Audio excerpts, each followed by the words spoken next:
Hello, everyone, and welcome to Balance, baby. The podcast designed to help you consistently show up as the best version of yourself. My name is Karen, and I'll be your host. I'll be here every week sharing stories and teaching you techniques to prioritize the only thing we have any control over in this world, ourselves. I see everything as interconnected. In each episode of my podcast, I aim to tie together different ideas and concepts with some sort of cohesive theme. My main focus is to share tips and insight on how to lead a fulfilling life, one that is aligned with your higher self. Having a solo podcast lets me explore topics deeply and share my own perspective. Through my podcast, I want to give you a glimpse into my thoughts on various aspects of life and what it takes to truly thrive and find happiness. Since we've been on the topic of vibrational alignment, I thought it would be fitting to dive into manifestation for this week's episode. What exactly is manifestation and how can we practice it? But as I reflected, I found myself thinking about my own journey with manifestation and the obstacles that I faced. What had held me back from creating the life that I truly desired? As you know, in 2013, I first dipped my toes into therapy. But I took a break for about 4 or 5 years. And it wasn't until 2019, during my separation and divorce, that I fully re-engaged with the process. It was during this period of rediscovery that my therapist introduced me to the teachings of Abraham Hicks, and I began to grasp the concept of vibrational alignment. I remember pouring out my heart to my therapist, unraveling the problems in my life. She always helped me make sense of my thoughts and my feelings. There was one moment in particular where she offered me clarity that I've kept with me. She described how, when I operated from a place of alignment, I felt a sense of effortless flow, as if life itself was guiding me. Challenges seemed manageable, and I was at peace. However, she also pointed out how I often veered off course, driven by external influences and the desire to please others. These moments of misalignment pulled me away from my true path, leaving me feeling disconnected from myself. I started wondering, why did I keep letting myself get off track? I knew how good it felt to be aligned, but I still let other things pull me away from it. So I started digging deeper to figure out why. This is when I began to understand that I, along with many other women around me, had been conditioned to be people pleasers. In many cultures around the world, there is a strong emphasis on women and girls catering to others' needs before their own. This cultural conditioning often teaches us to seek validation through self-sacrifice and to prioritize the happiness of those around us, even at the expense of our own well-being. In my culture, there is a big emphasis that a woman's reputation is not our own. It is a reflection of our family. This belief puts so much pressure on us and leads us to sacrifice personal desires and to live without boundaries. We lived under the constant pressure of what will other people think. Women are often expected to be selfless and obedient, basing their actions and decisions on what is deemed acceptable by our families and our community. This external validation becomes a key measure of self-worth, leading to the habit of people-pleasing. As a result, many of us grow up internalizing the idea that our value is tied to how we can meet the expectations of others. From such a young age, we're taught to abandon ourselves, that someone outside of us knows what's best for us. We were taught that putting ourselves first is selfish, and we were guilted into thinking that we have it easy compared to the past generations. And that's not a lie. We are blessed with opportunities that our ancestors could only dream of. But that's not the issue. The issue is the underlying message that our desires, needs, and feelings are less important than fulfilling the expectations placed upon us. This conditioning creates a cycle where self-sacrifice becomes the norm, and we learn to suppress our own voices, doubting our ability to make decisions that align with our true selves. Over time, this leads to a deep sense of disconnection from who we really are and what we want out of life. It caused us to live with feelings of shame, guilt, and powerlessness. And sadly, these emotions are at the very bottom of the vibrational scale of alignment. When we are consumed by these feelings, we are completely misaligned with our true selves and our highest potential. From this place of misalignment, the actions we take are never truly aligned with our highest good. Instead, they are often driven by fear, insecurity, and the need for external validation. Understanding this has helped me understand a lot of the choices I made in my teens and early 20s. It helps me understand why I chose my ex-husband to be my partner. And I see clearly the healing that needed to take place through the destruction of that relationship. There have been so many moments in my life where I felt alone or unseen, but those feelings only pushed me to connect deeper with myself. There is no one on this earth who knows what's best for me more than me. I will upset whoever I need by choosing myself. I spent so much of my life trying to please others, and now the only person whose opinion matters is my own. This is truly a beautiful and uplifting place to be, and all I want is for others to feel it too.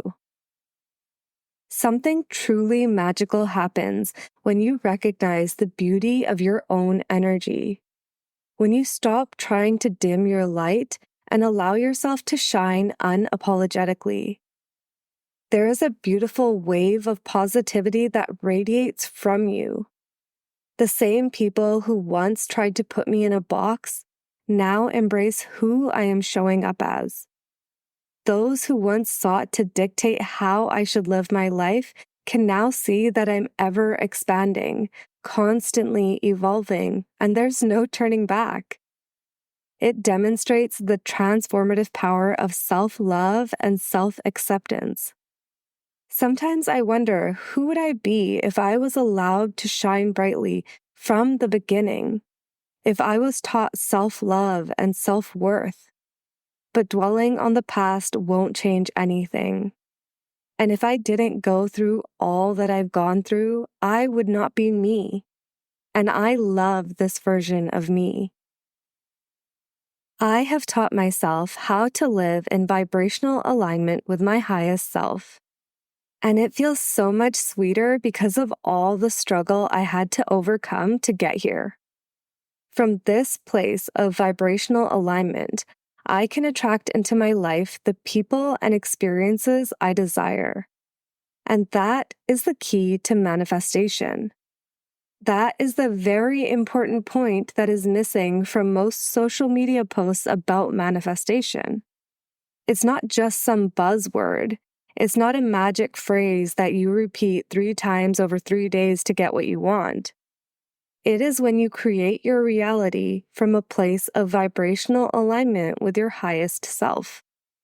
So when you're at the top end of the scale, when you're feeling love, joy, appreciation, empowerment, and you deliberately begin to align your thoughts and emotions with what you want in your life, and then when an opportunity arises, you take inspired action. In my own life, I have manifested many things many times, like a new job, a new home, and even an encounter with AP Dylan. I'll save the AP story for another day, but today I'll tell you about how I manifested my apartment by the beach. It was March 2021, and my friend and I had gone out to get some food and catch up. Afterwards, we decided to go for a walk around False Creek. While we were walking, I looked around at the buildings and their view, and I said, "Wouldn't it be amazing to live here?" She agreed and asked if I was considering moving out. I told her no, I was just saying that because of the view. Although it would be nice to live alone, it wouldn't make sense right now, and downtown would be too far because my sister was having a baby in a few months, and I wanted to be nearby in case she needed my help. I had immediately shut down the idea without really giving it any genuine thought. But the seed had been planted. The desire was there. And I was doing the inner work, so I was already in a place of alignment. Quickly, over the next few weeks, my home situation became unlivable. And on top of that, I was working from home full time. I didn't have an office at my house, so I had a desk in my bedroom and essentially spent all day, every day, in my bedroom. Sometimes when I feel lost or confused with the direction of my life, I'll do a tarot reading for myself for some clarity. This particular reading told me that a big change was coming and that my situation with a particular person wasn't going to improve until there was some space between us. To me, the message was clear. I had to move. I created a budget and I started browsing listings within like a 50-kilometer radius of my parents' house. I went to view a few places, but nothing was quite right. And then, about 10 days after my search started, I saw a posting for a place in the False Creek neighborhood. The posting had been up for less than 24 hours, and it seemed too good to be true. It was downtown, it was pet-friendly, it was furnished with utilities included and in-suite laundry, and it was within my budget. I was almost certain it was a scam, but I decided to send a message anyways. I got a call from a woman the same day. She said she was the assistant of the property manager and just wanted some more information about me. After our brief chat, she gave me the property manager's number and asked me to call him to arrange a viewing. I immediately Googled the phone number, and it was legit. I was cautiously optimistic. We arranged to meet at the unit on a Thursday. The previous tenant was still there, so I got to chat with him for a bit. I told the manager that I was ready to proceed with the next steps, and he asked me to submit an application to him, which I did that night. I didn't hear back from him for a day, and then 2 days, and then I started to get a bit worried. I decided to call him and follow up, and good thing I did, because my application had gone to his spam folder. Within 1 week of the viewing, I had signed the lease. I was about to start living out a childhood dream of mine to live downtown on my own and in my ideal neighborhood at that. All because I asked, "Wouldn't it be amazing to live here?" And then followed my intuitive guidance. The experience of living alone deepened my love and appreciation for myself and created an even deeper trust with the universe. In hindsight, I could see how that experience was essential for my soul's evolution. So, I believe it was my intuition that led me there for a walk that day and to ask the question. It was the universe that rearranged my circumstances and challenged me to embrace change. And it was synchronicities that made everything align in perfect timing, leading me to manifest my desire and take a transformative journey of personal development and growth.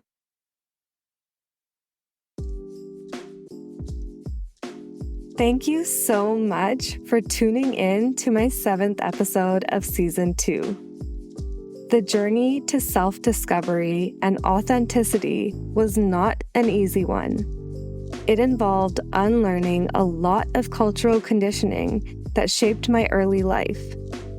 I had to confront the internalized guilt and shame that had been instilled in me and learn to prioritize my own needs and desires. This process required a lot of introspection, and in many ways, a re-education on what it means to live authentically. As I began to understand myself better, I realized the importance of setting boundaries and making choices that aligned with my true self, rather than simply rebelling against the old ways.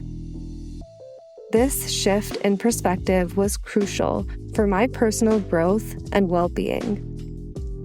It allowed me to start living a life that was true to who I am, rather than one dictated by external expectations. This experience has been transformative, and it's something I continue to work on every day. By sharing my journey, I hope to inspire others who may be struggling with similar issues. It's possible to break free from cultural conditioning and to live a life that truly reflects who you are. The path is not always easy, but it is deeply rewarding, and it's an essential step towards finding true happiness and fulfillment. I understand now that I have the privilege of being guided by my intuition and manifesting my desires, but only because I've put in the work to dismantle the conditioning that once held me back. By establishing boundaries that may not align with the beliefs of the older generation, but definitely keep me aligned with my highest self, I've reclaimed my power and get to truly live the life I deserve. Through this process, I've learned to trust my inner voice and honor my true desires, paving the way for a life that is authentically mine. And the cherry on top is that the universe supports us in manifesting our dreams when we are in alignment with our true selves. Together here, we're creating a community of beautiful souls ready to uplift each other, ready to experience all the joy that this life has to offer us. And don't forget, life is all about balance, baby. Balance, baby.